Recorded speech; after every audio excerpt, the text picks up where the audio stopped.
Hi,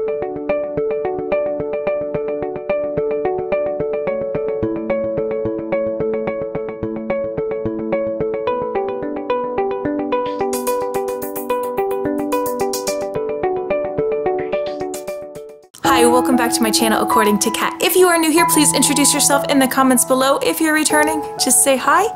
And what are we going to be making today? So last summer my church had a yard sale and this was there. I loved the frame on this and I knew I could do something with it. And here is the finished product. I love how it came out. I wanted a piece of decor that could go over my new wine station, and I think this is perfect and it's exactly what I wanted. I wanted something rustic and that I could maybe write the wine that I might be having at a party. So if you want to learn how to make it, stay tuned. Before we get into the DIY, I want to talk about this fridge that NewAir recently sent to us. This is a sponsored video, and I want to tell you a little bit about this wine and beverage fridge. It is called the NewAir 24-inch built-in 20 bottle and 80 can dual drawer indoor-outdoor wine and beverage fridge. That was a mouthful. Okay, let me tell you a little bit about this fridge. It comes with two drawers. The top drawer holds about 20 bottles of wine in its own cooling zone, and the bottom drawer can hold up to 80 cans. Right now, my husband has bottles of beer in there, and we are going to put some juices and sodas in there as well. We have it inside, and I think it'll be great when we have people over to put our drinks right inside there and make a little beverage station where everyone can get their own drinks. We eventually want to put it like in an outdoor kitchen area. We want to like build something around it, but the nice thing is the fridge has casters so we can move it pretty easily. But yeah, we eventually want to move it outside. So there's two features I loved immediately when I got this fridge. I did not know it was going to have soft closing drawers, and I absolutely love that. And the wooden shelves that hold the wine, I just think they're just, I don't know, they look very high-end.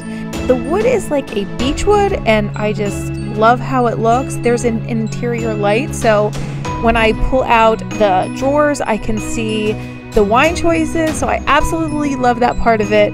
I think the design is really sleek, so I think it looks really nice there where I have it. But when we eventually move it outdoors, I don't think we'll have any problem because it is weatherproof and it is resistant to rust and things. So you can organize the fridge any way that works best, but I thought it was really neat that inside there are sliding dividers and a wire basket so that you can organize it how you want. And it's really cool because when we do have it outside, we can actually put food in there. So when we're grilling, you don't have to run in and out, and I love that about it. And the nice thing is that it has two separate cooling zones, and we were able to set one temperature on the top because I don't like cold wine, and then my husband can set the bottom at a really cold temperature for his bottled beer. And we both can be really happy because we can set the temperature to whatever we need. So if you are in the market for a beverage fridge, this is a really good choice and I do really love it. And yeah, so in my description box, I do have a link to where you can find this NewAir fridge, and there is a code at the bottom and you will get 20% off of whatever you purchase. So if you would like to check that out, go right ahead, and there's some other really cool items they have on their website, so if you want to go check it out, that would be great. So I am going to now move on with the DIY. If you'd like to know what supplies I've used, please check out the description box below. And remember, stay inside, stay safe, craft your stash, be creative. And let's get right into it. Okay, on with the DIY. Wineless rustic decor piece. So the first thing I'm going to do is I'm going to take this Waverly chalk paint in Elephant, and I will take this Dollar Tree sponge brush, and I will give these poster letters from Dollar Tree a good coat. Once they dry, I will go back for a second coat. I do want them to look opaque because I want them to have more of a rusted metal look when I put them on my sign. So the first thing I'm going to do is start out with this elephant, and once the second coat is on, I will move on to some other colors to give it that galvanized look, and then in the end I'm going to add something that's going to give it that rust look. So I added a little water right there on that tray, and I'm going to use this makeup sponge. I like it so much better than the sponge brushes. I just think that, I don't know, I just think it's really good. So the Folk Art Metallic Paint in Sterling Silver, this is such a great product because it really gives whatever you're painting a galvanized look because it has a shine to it, and I love it. So I dip my brush in a little water so it gets damp, not wet, but damp. And then I will put it in the paint, take a little excess off on my paper towel, and just dab right over those letters. And you can see how I'm just like patting it right on top of those letters. I'm not putting a ton of paint on. It's supposed to have more of a spotty look, just like galvanized metal would. So the next thing I'm going to do is take this apple barrel paint from Walmart. It's about $1, and I love this color. It's burnt umber, and I love it because I really think it gives a rust effect. I think the color is perfect because it has a little bit of a reddish tone to that brown, and I really think that's what gives it that rust color. So I have tried to create this color on my own, and I can't. I've taken brown paints and I add a little red. I just can never get that burnt umber look. So yeah, for $1, you can't beat it. So now I'm just basically doing the same thing I did before. I got my sponge a little damp, and I'm doing the same thing where I'm just patting, basically focusing on the outer part of the letters. So the next thing I'm going to do is take this sign. I got it actually last year at Joann Fabrics. It is a Valentine's sign. It was $20, but it was like on an 80% off cap. And I thought I could definitely do something with this in the future. I actually think I got 2 of them. I am cleaning it off right now, and I want to cover all that up. So I take this Waverly chalk paint in white. Now, once I started putting this on, I realized that the sign, even though it looks white, it is not a stark white. So I knew I was going to have a hard time blending this in, and I really didn't think it was going to give me that rustic look I was looking for. So I moved on to the Waverly chalk paint in Plaster. This color was almost an exact fit to what was already on the sign, so I had to do a lot less blending when I was putting this on. And it went on very smooth, and it did what it was supposed to. Okay, so I just blend that on, and I'm trying to cover up that red, which was really tough.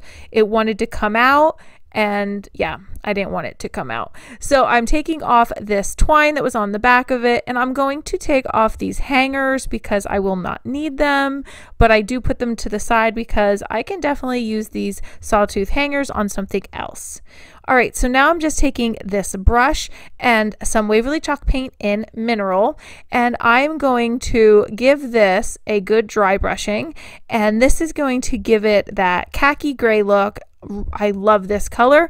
I say that all the time, but I do. I love it especially with white, and it will give me like that barnwood effect. So I like that. I will be adding some more colors to this just because I wanted it to look very rustic and almost like, you know, like those wine, what are those, wine barrels, you know, and they have the metal on them that comes down. That's what I was trying to mimic here.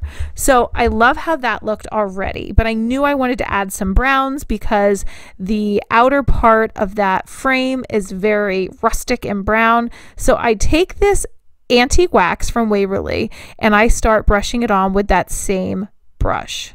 I just give it a really good dry brushing. Now, when I'm putting this on, because it's a wax, I notice it really, I don't know. I don't want to say it was like pulling the red back out of those letters, but I don't know if it was taking some of the plaster color away, but I could see more of those red letters. So I knew I had to do something with it. So I waited for it to dry and I was going to go back over it with another color. But in the meantime, I am getting my letters ready on my Dollar Tree square. So I'm just to make them really straight. And this is such a great technique because I get really anal about it being straight, and this allows me to do that. So I just take my letters and, sorry, I was being attacked by a mosquito or something. Okay, all right, I'm back. So I can line the bottom of the letter up right with those numbers, and it just works out perfectly for me. So I'm spelling out, obviously, wine list. You can spell out wine cellar or wine or whatever. I liked wine list, and I'm just straightening it out. And I think I loved how the letters came out. So yeah, that whole rust colored galvanized thing, yeah, that technique really works. So now I'm showing you how I am putting these on. I line up my square right on that board, and I was really lucky because there were lines already on that board, so I could just line up the bottom of the ruler. And I just kind of stick the letters down. I did not put anything else sticky on there because I thought they were enough until I put on any Mod Podge or whatever. So I'm just pressing it all down, and that's what it looks like. And now I'm going to take some, I believe this is when I got this, yes, the burnt umber. I thought, you know what, I'm going to go in with the burnt umber, and I am going to really distress this and make it look really old.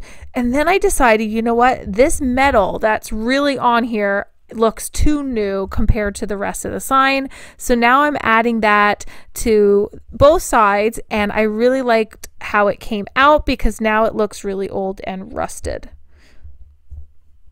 And again, you don't need to go this, you know, dark the way I'm going, but I wanted that look, so that's what I did. So now I'm taking that Mod Podge in matte. Make sure it's matte because you don't want it to be all shiny and glossy. And I am giving it a good coat. And the reason I'm doing this is because, again, those are only poster stickers. They're not super sticky, and I wanted to make sure they're staying down, so I knew the Mod Podge on top would make sure they stayed put.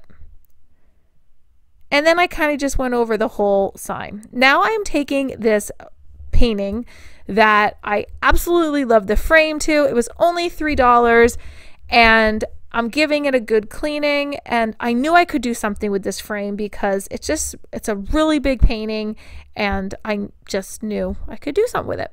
So now I'm taking my painter's tape and I'm going along the edge because I don't want to get paint on that wood. I was actually going to take the bottom or the back of it out and just paint it that way, but then I thought, why go through that trouble, because I would have to staple everything back in. And it actually worked out really well like this with the painter's tape. So I have been home since mid-March, and I knew I wanted to have chalkboard paint on this painting, so I didn't know how I was going to do it. So I looked online and I found this recipe from the Crayola website. It is DIY chalkboard paint, and all you need is baking soda, water, and paint. So I have my baking soda, and I need 2 tablespoons of that. And I'm just going to put that in this little dish, and I picked one with a lid because I knew I could store it after I was done with it if I had leftover. Now I'm going to take a tablespoon of water, and I'm going to make it into like a paste. So I'm just going to stir that around a bit before I add anything else in. Now it did call for acrylic paint, but I only had black paint, chalk paint, so that's what I used. I used one of these Dollar Tree chippy brushes, and it actually did a really nice job putting the paint on. And now I'm just putting my Waverly chalk paint in ink, which is a black, and I poured what I thought would be around 2 ounces. I actually end up putting a little more in when I'm stirring it because I thought the consistency seemed a little runny, just a little bit more than that. So once I got a good consistency, kind of like how a regular acrylic paint would be, and not like a thick chalk paint. And as I started putting it on, I realized I really liked how it was going on. It had a really nice opaque look to it, but it was really smooth. Yeah, see, I'm thumbs upping it because I liked it. But I put a little too much on at first, so I'm kind of just blending it down into the painting a bit. And now I just give this all a good coat. and it covered up beautifully. I really liked this paint a lot. And now I'm just trying to get along the edges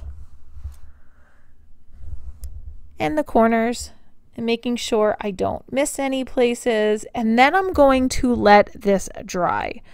I packaged up my DIY chalkboard paint and I let it go. Now I'm coming back after it dried a few hours later, and I am using the same brush. I wrapped it in something wet so it wouldn't dry out, and now I'm just giving it another good coat. And it really did such a nice job. I really liked this. You know, I made do with what I had and it really worked. Now I will tell you, now I'm taking some chalk that I had, my daughter's chalk. I couldn't find any thin chalk, so all I had was sidewalk chalk. So when I was writing, I couldn't get a good point. I'm getting it ready like you would a normal chalkboard, where you kind of, oh, I'm pulling off my blue tape too. How you kind of prepare it, you put the chalk all over it, then you wipe some of it off. Yes, that definitely worked. I don't know if I needed to do that, but that's what I did. And I wanted it to look chalky. Does that make sense? Like, I didn't want it to look very smooth, black, opaque color. I wanted it to look old and chalky, like it has been in an old wine cellar and people keep writing on it and erasing it. That's what I wanted. So now I'm taking this Gorilla Glue gel. It's like a super glue, and I'm putting it right where I measured, and this is how I'm going to attach the wood sign. I like using this type of glue when I need something to hold and I need it to hold right away. So I am using this, and they do have super glue gels at the Dollar Tree, but I did not have any on hand, so I would have used that. But we recently got this in the mail because we were attaching like pads to the feet of our chairs.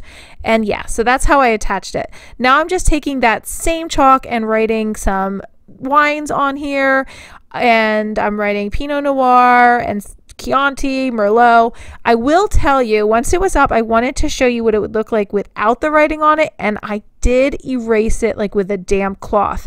I will tell you, some of that black did pull up a bit. It didn't come off or anything, but there was some black residue on my wet towel, so I wanted you to be aware of that. But overall, I loved how the chalk paint worked.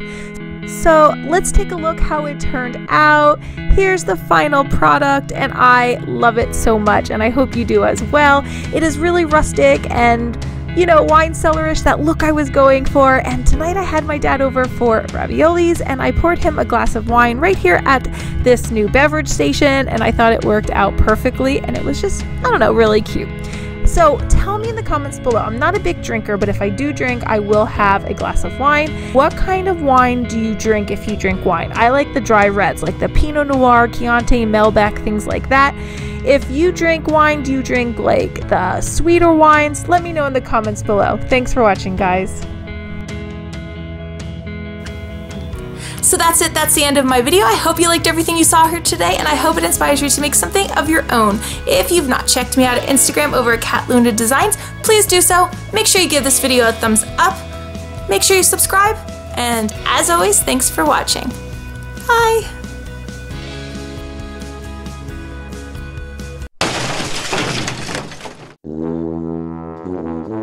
And I hope it inspires you to make something of your own. I don't even know why I'm starting with that. If you've not checked me out at Instagram, over at Cat Luna. So that's it. That's the end of my video. I hope you liked everything you saw. So that's it. So that's it. That's the end of. I can't even start this.